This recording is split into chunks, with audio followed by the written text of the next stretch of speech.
நெரிசல் மிகுந்த ஒரு பஸ் ஸ்டாண்ட். ஆயிரக்கணக்கான மக்கள் அவசர அவசரமா தங்களோட வேலைகளுக்காக ஓடிக்கிட்டு இருக்காங்க.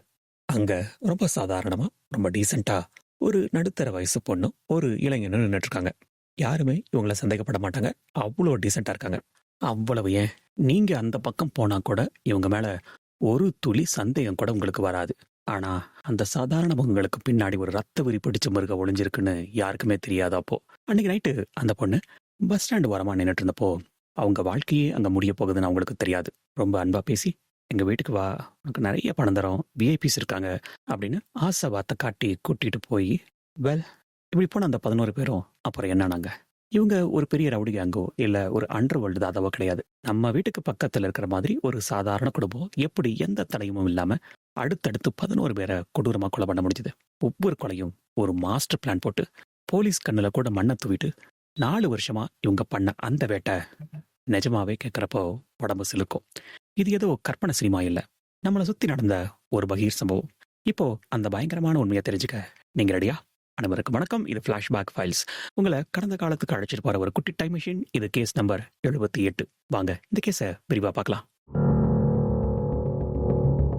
தும்கூர் மாவட்டத்தில் இருக்கிற அந்த பெல்லாவி போலீஸ் ஸ்டேஷன் அன்னைக்கு வழக்கம் போல நிசப்தமா தான் இருந்தது. ஆனா அந்த அமைதியை குறைக்கிற மாதிரி ஒருத்தர் பதட்டத்தோட உள்ள ஓடி வந்தாரு. அவர் பேரு நவீன், ஹோஸ்கோட்டை பகுதியை சேர்ந்தவர். அவர் முகத்துல அப்படி ஒரு பயம், கைகால் லேசா நடுங்க. தன்னோட போனை இன்ஸ்பெக்டர் முன்னாடி நிற்றாரு. சார், எனக்கு இந்த நம்பர்ல இருந்து ஒருத்தன் கொலை மிரட்டல் விடுறான், உன்னை கொன்னுடுவேன்னு கத்துறான் சார் அப்படின்னு மூச்சு வாங்க சொன்னாரு. அந்த நிமிஷம் வரைக்கும் அங்க இருக்கிற யாருக்குமே தெரியாது, ஒரு சாதாரண கொலை மிரட்டல் புகாரா வந்த இந்த விஷயம்தான் கர்நாடகாவை உழுக்க போற ஒரு பெரிய சீரியல் கில்லிங் மிஸ்ட்ரியை உடைக்க போகுதுன்னு போலீஸ் அந்த மொபைல் நம்பரை பார்த்தாங்க.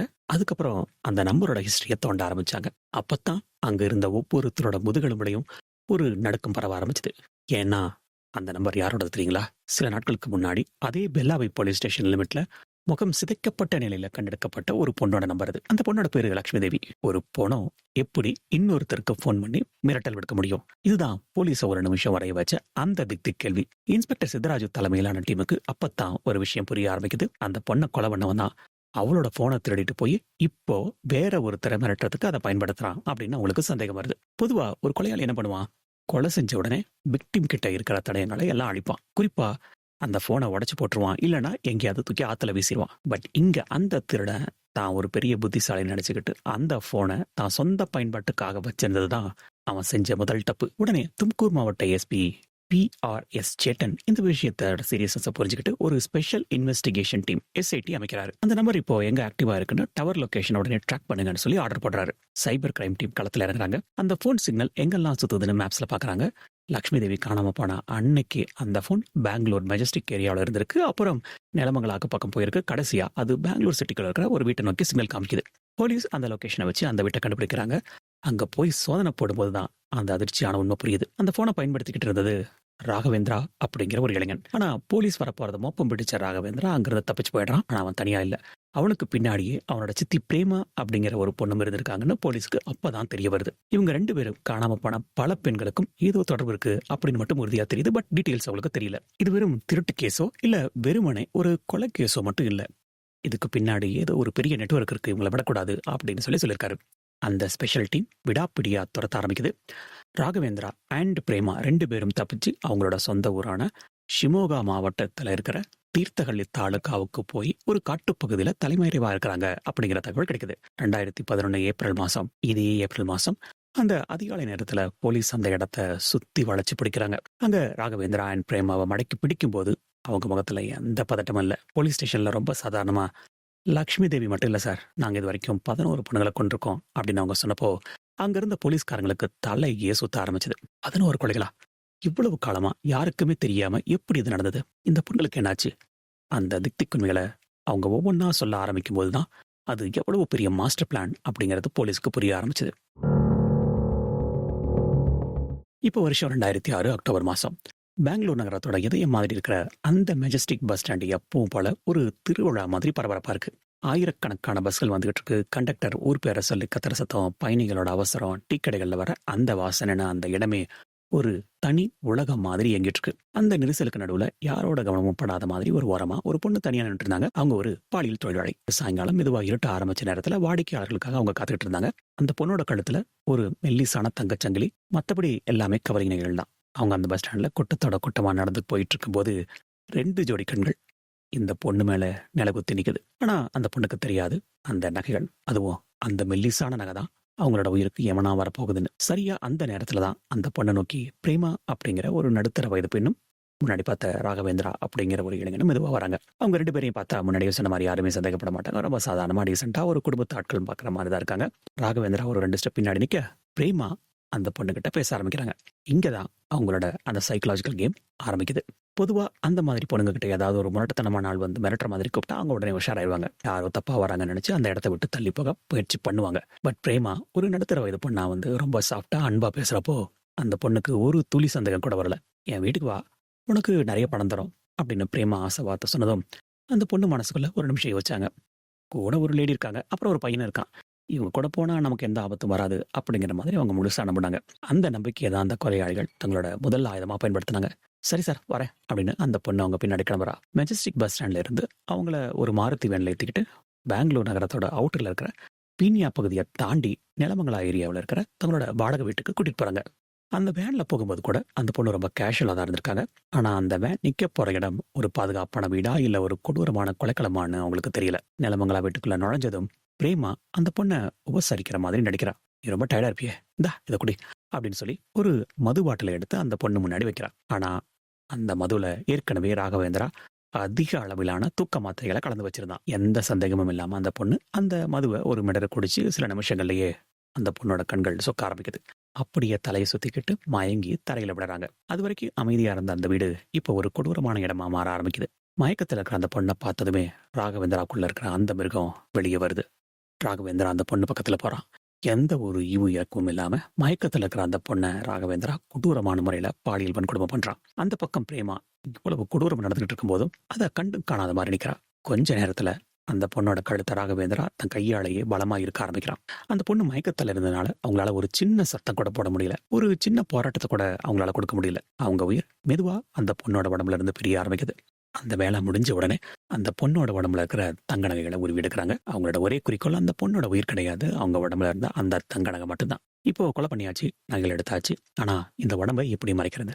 இங்கதான் அவங்களோட கிரிமினல் மூளையை பயன்படுத்த ஆரம்பிக்கிறாங்க. ஒரு பெரிய சாக்குப்பை எடுத்துக்கிட்டு வராங்க. அந்த பொண்ணோட உடம்ப அந்த சாக்குப்பைக்குள்ள திணிச்சு மேல யாருக்கும் சந்தேகம் வராத மாதிரி ரொம்ப தெளிவா பேக் பண்றாங்க. அப்போ நேரம் ஒரு அப்ராக்சிமேட்லி 2 மணி இருக்கும் நைட்டு. அந்த சாக்குப்பையை தங்களோட மாருதி வேன்ல ஏத்திக்கிட்டு பெங்களூர் நிலமங்கலால இருந்து சுமார் 40 கிலோமீட்டர் தொலைவில் இருக்கிற தும்கூர் நெடுஞ்சாலைக்கு வராங்க. அந்த ஹைவேஸ்ல யாருமே இல்லாத ஒரு இருட்டான பகுதியை பார்த்து அந்த சாக்குப்பையை தூக்கி ரோட்டோரமா வீசுறாங்க. அங்க வேலை முடிஞ்சிருச்சு, எதுவுமே நடக்காத மாதிரி ரொம்ப கேஷுவலா தங்களோட வீட்டுக்கு திரும்பி போறாங்க. எங்க ஒரு விஷயம் உங்களுக்கு தோணலாம், ஒரு பொண்ணு காணாம போயிருக்கா, அவங்க ஃபேமிலி போலீஸ்ட கம்ப்ளைண்ட் பண்ண மாட்டாங்களா?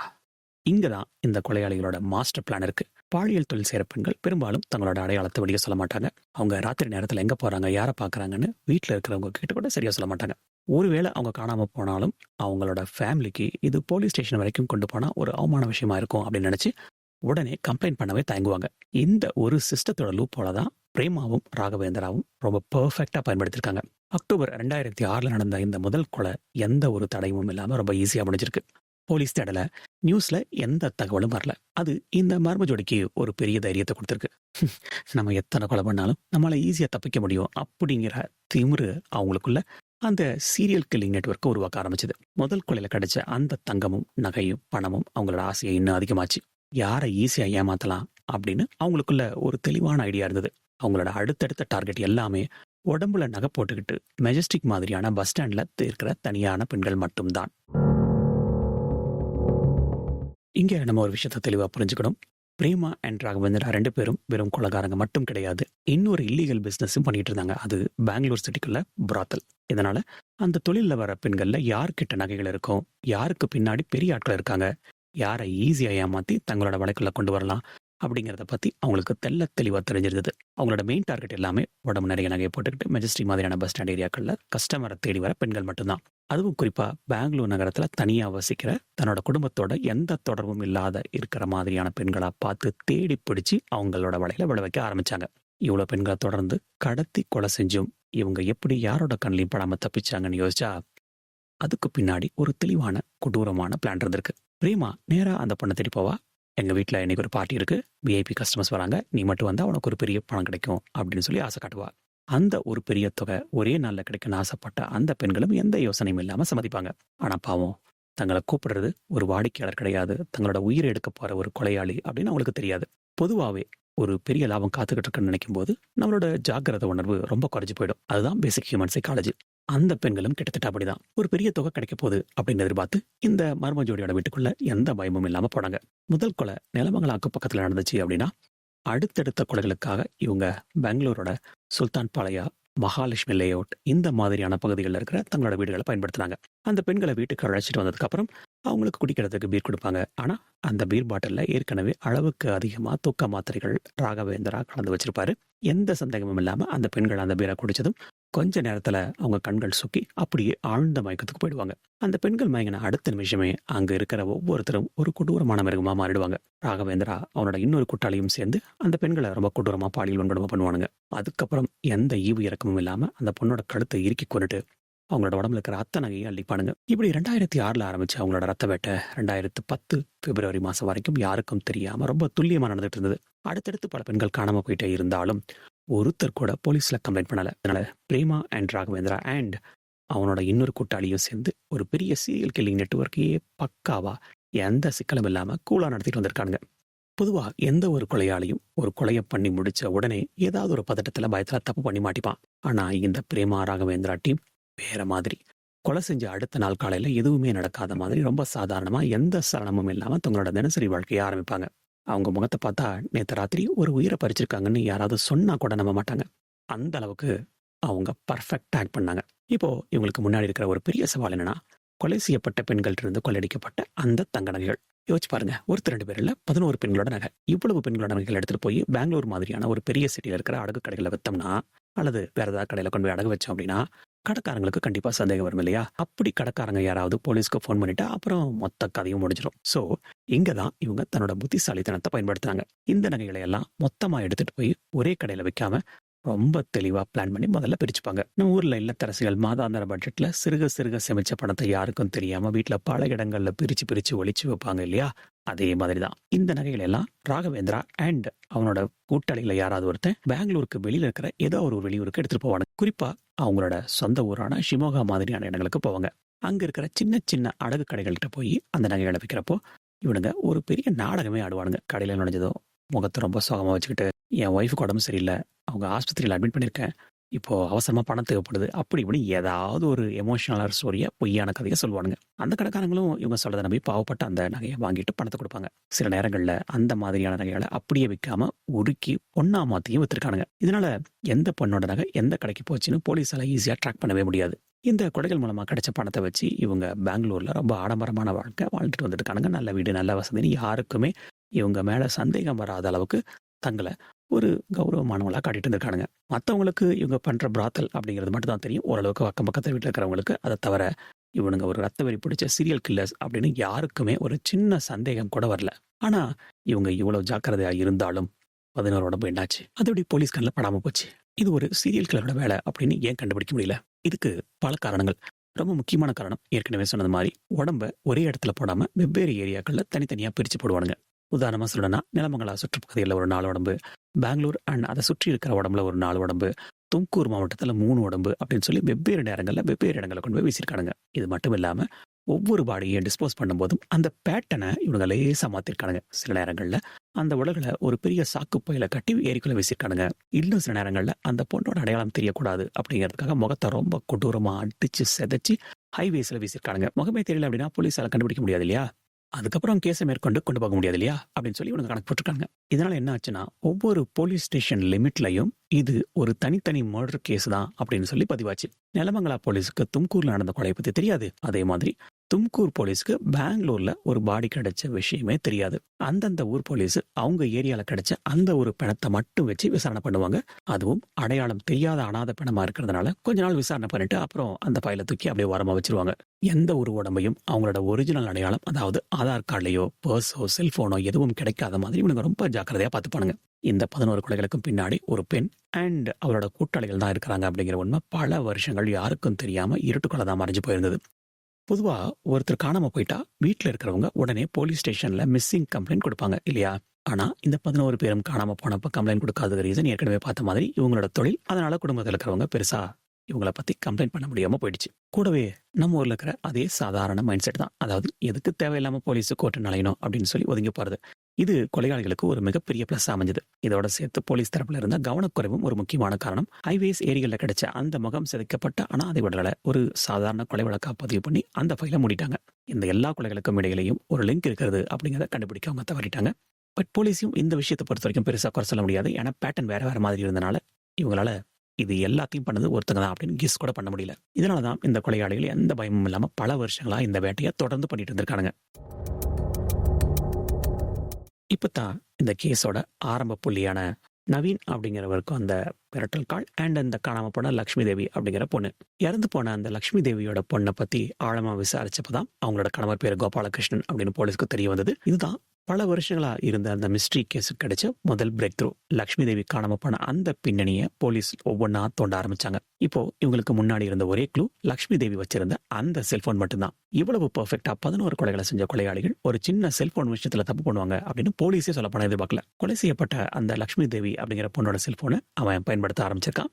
அவனுக்கும் போஸ்கோட்டையைச் சேர்ந்த நவீன் அப்படிங்கிற வேற ஒருத்தருக்கும் ஏற்கனவே ஒரு முன்விரோதம் இருந்திருக்கு. அந்த பகையில தான் லக்ஷ்மி தேவியோட போன்ல இருந்து நவீனுக்கு கொலை மிரட்டல் பண்ணியிருக்கான். உன்னை துண்டு துண்டா வெட்டிடுவேன், உன்னை முடிக்காம விட மாட்டேன் அப்படின்னு ஆக்ரோஷமா கத்திருக்கான். அப்பதான் பயந்து போன நவீன் போலீஸ் ஸ்டேஷனுக்கு வராரு, கம்ப்ளைண்ட் பண்றாரு. இதுதான் நம்ம ஆரம்ப அத்தியாயத்துல பார்த்தது. So tower location mapping, Bangalore சிட்டிக்குள்ள இருக்கிற வீட்டை போலீஸ் சுத்தி ரீட் பண்றது, ராகவேந்திரா அவனோட சித்தி பிரேமா தப்பிச்சு போனது, இது எல்லாமே நம்ம ஆரம்பத்துல பார்த்தோம். ஆனா போலீஸ் சும்மா விட்டுருவாங்களா? விடாப்பிடியா அவங்கள துரத்தி தும்கூர் போலீஸ் ஏப்ரல் மாசம் 2011 ஷிமோகாவில் பதுங்கி இருந்த பிரேமா, அவங்க வயசு 38, ராகவேந்திரா வயசு 27, இவங்களை மடக்கி அரெஸ்ட் பண்றாங்க. ஆரம்பத்துல பார்த்த மாதிரி அவங்கள தூக்கிட்டு வந்து ஸ்டேஷன்ல வச்சு விசாரிக்கும் போதுதான் அவங்க 11 பேர் கொண்டதை வாக்குமூலமா ஒத்துக்கிட்டு இருந்திருக்காங்க. அவங்க வீட்டை சோதனைப்பட்டப்போ கொலைக்கு பயன்படுத்தின அந்த மாருதி வேன், பல பெண்களோட செல்போன்கள், அப்புறம் சுமார் ஒரு 100 கிராம்னா ஆல்மோஸ்ட் ஒரு 10-12 பவுண்ட் நகை, இது எல்லாத்தையும் கைப்பற்றிருக்காங்க.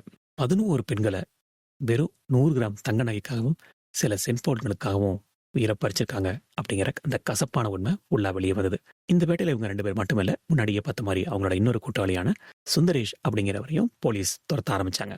இந்த சுந்தரேஷ் ஷிமோகா மாவட்டத்தில் இருக்கிற துடுக்கி அப்படிங்கிற ஒரு சின்ன கிராமத்தை சேர்ந்தவன். ஆரம்பத்துல இவன் ஏதோ ஒரு சாதாரண வேலையை செஞ்சுக்கிட்டு தான் இருந்திருக்கான். ஆனா விதிவசமா இவனுக்கு பிரேமாவோட அறிமுகம் கிடைச்சிருக்கு. அந்த ஒரு சந்திப்பு இவனோட வாழ்க்கையை தலைகீழா மாத்திருச்சு. பிரேமா நடத்தின அந்த பிராத்தல் ஹவுஸ்ல இருக்கிற லாபத்தை பார்த்துட்டு தான் செஞ்ச வேலையை விட்டுட்டு முழு நேரமா பிரேமாவுக்கு ஹெல்ப்பராக சேர்ந்திருக்கான். இந்த 3 பேரோட கூட்டணியும் ரொம்ப ஸ்ட்ராங்கா இருந்திருக்கு. சொல்லப்போனா இந்த எல்லா திட்டத்துக்கும் பிரெயின் அப்படின்னு பார்த்தா பிரேமா தான். பஸ் ஸ்டாண்ட் ஏரியாவில் ரொம்ப தந்திரமா பேசி பெண்களை தன்னோட வலைக்குள்ள விழ வைக்கிறதுல அவ எக்ஸ்பர்ட். ஒன்ஸ் அந்த பெண்கள் அவங்க வீட்டுக்குள்ள வந்துட்டா அப்புறம் வேலையெல்லாம் சுந்தரேஷ் அண்ட் ராகவேந்திரா தான் பார்த்துப்பாங்க.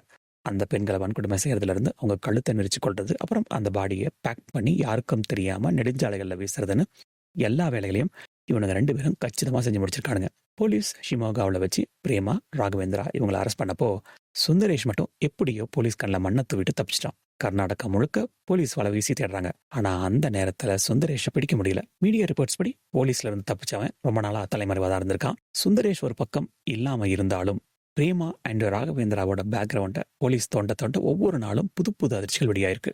ஏன்னா இவங்க வெறும் 11 பேரை மட்டும்தான் கொலை பண்ணாங்களா, இல்ல அந்த லிஸ்ட் இன்னும் பெருசா இருக்குமா அப்படின்னு போலீஸ்க்கு ஒரு பெரிய சந்தேகம் இருந்தது. ஏன்னா இவங்க வாக்குமூலம் கொடுத்தது ஒரு சில ஆண்டுகள் நடந்த கொலைகளை பத்தி மட்டும்தான். ஆனா இவங்களோட இந்த நெட்வொர்க் 2006 இருந்து ஆக்டிவா இருந்துச்சு அப்படின்னு சொல்லிதான் போலீஸ் சந்தேகப்பட்டாங்க. சோ இன்னும் பல பெண்கள் இவங்க கையால உயிர் இழந்திருக்கலாம் அப்படின்னு சொல்லி போலீஸ் சந்தேகப்பட்டாங்க. பட் அன்பார்ச்சுனேட்லி அதுக்கான ஆதாரங்கள் இல்லாததுனால போலீஸால பெருசா ஒன்றும் பண்ண முடியல. பட் அந்த 11 கொலைகளை கூட போலீஸால ஆரம்பத்துல வெறும் 6 பெண்களோட அடையாளங்களை மட்டும்தான் கண்டுபிடிக்க முடிஞ்சது. மீதி இருக்கிற 5 பேர் யாரு, அவங்க எங்கிருந்து வந்தாங்க அப்படின்னு கண்டுபிடிக்கிறது போலீஸுக்கு ஒரு மிகப்பெரிய சவாலா இருந்திருக்கு. பெங்களூர் முழுக்க இருக்கிற மிஸ்ஸிங் கம்ப்ளைண்ட்ஸ் எல்லாம் ஒவ்வொன்றா எடுத்து தூசத்தட்ட ஆரம்பிச்சாங்க. ரொம்ப நாளா அழுகி கிடந்த அந்த உடல்களை வச்சு அந்த ஃபேமிலியை கண்டுபிடிக்கிறது நிஜமாவே ஒரு இமாலய வேலையா இருந்திருக்கு. இந்த எல்லா ஆதாரங்களையும் திரட்டி இந்த கேஸை கோர்ட்டுக்கு கொண்டு போறதுக்கான எல்லா வேலைகளையும் போலீஸ் ரொம்ப தீவிரமா பண்ணாங்க. அரெஸ்ட் பண்ண இந்த 2 பேர்த்தையும் பெங்களூர் இருக்கிற பெரிய பரப்பன அக்ரஹாரா சென்ட்ரல் ஜெயில கொண்டு போய் அடைச்சாங்க. இந்த கொலைகள் எல்லாமே தும்கூர், பெங்களூர் ரூரல் அண்ட் ராம்நகரா உள்பட்ட பல மாவட்டங்களில் நடந்திருந்தாலும் தும்கூர் உள்ளூர் நீதிமன்றத்தில், அதாவது லோக்கல் கோர்ட்ல தான் இந்த வழக்கோட விசாரணை ரொம்ப தீவிரமாக நடந்துட்டு வந்தது. இந்த வழக்கு விசாரணைக்காக பல முறை பிரேமாவை ஜெயில இருந்து போலீஸ் பாதுகாப்போட கோர்ட்டுக்கு அழைச்சிட்டு வருவாங்க. அப்படி ஒரு நாள் 2012 வருஷம் ஏப்ரல் மாசம் 5ஆம் தேதி ஒரு வியாழக்கிழமை அன்னைக்கு வழக்கம் போல பிரேமாவை பெங்களூர் ஜெயில இருந்து விசாரணைக்காக தும்கூர் கோர்ட்டுக்கு கூட்டிட்டு போனாங்க. அன்னைக்கு கோர்ட்டு விசாரணை முடிஞ்சது. மதியம் போல அவளை திரும்பவும் பெங்களூர் ஜெயிலுக்கு கூட்டிட்டு போறதுக்காக எஸ்கார்ட் வந்த 2 பெண் போலீஸ்காரங்க அவங்கள தும்கூர் KSRTC பஸ் ஸ்டாண்டுக்கு கூட்டிட்டு வராங்க. அந்த பஸ் ஸ்டாண்டு எப்பவும் போல செம கூட்டம். பஸ்ஸுக்காக வெயிட் பண்ணிட்டு இருந்தப்போ பிரேமா பக்காவா ஒரு பிளான் போடுறாங்க. என்ன, ரொம்ப சிம்பிள் அண்ட் ஓல்ட் பிளான் தான். தனக்கு இயற்கை உபாதை கழிக்க அர்ஜென்ட்டா பக்கத்துல இருக்கிற பாத்ரூமுக்கு போகணும்னு சொல்லி போலீஸ்காரன்ட்டு கேட்கறாங்க. போலீஸும் சரி போயிட்டு வா அப்படின்னு சொல்லி அந்த பஸ் ஸ்டாண்ட் பாத்ரூமுக்கு அழைச்சிட்டு போறாங்க. ஆனா பாத்ரூம்குள்ள போனவ ரொம்ப நேரமாக்கியும் வெளியே வரவே இல்லை. சந்தேகம் வந்த அந்த பெண் போலீஸ்காரங்க உள்ள போய் பார்த்தப்போ அவங்களுக்கு தலையே சுத்தன மாதிரி ஆயிடுச்சு. ஏன்னா அந்த பாத்ரூம் காலியா இருந்தது. 2 போலீஸ் பாதுகாப்புல இருக்கிற அந்த ஒரு சீரியல் கில்லர் எப்படி அவ்வளோ ஈஸியா எஸ்கேப் ஆக முடியும்னு எல்லாருக்கும் பதட்டத்தை ஒத்துக்கிச்சு. அந்த பஸ் ஸ்டாண்ட் பாத்ரூம்ல இருக்கிற அந்த நெரிசலையும் பின்னாடி வழியா போறதுக்கு இருந்த அந்த ஒரு சின்ன லூப் வலையும் பயன்படுத்தி பிரேமா நைசா கூட்டத்தோட கூட்டமா நழுவி வெளியே போயிட்டா.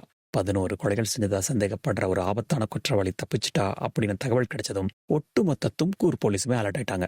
அப்போதைய தும்கூர் SP பொறுப்புல இருந்த மோகன் ரெட்டி உடனடியா ஒரு பெரிய ஆக்ஷன் பிளான் போட்டாரு. தும்கூர் எல்லையை விட்டு எந்த வண்டியும் வெளியே போகாதபடி சாலையை முடக்கி ஒவ்வொரு வண்டியா செக் பண்ண ஆர்டர் போடுறாரு. குறிப்பா ஜாஸ் டோல்கேட் பகுதியில் போலீஸ் ரொம்ப தீவிரமா செக் பண்ணிட்டு இருக்காங்க.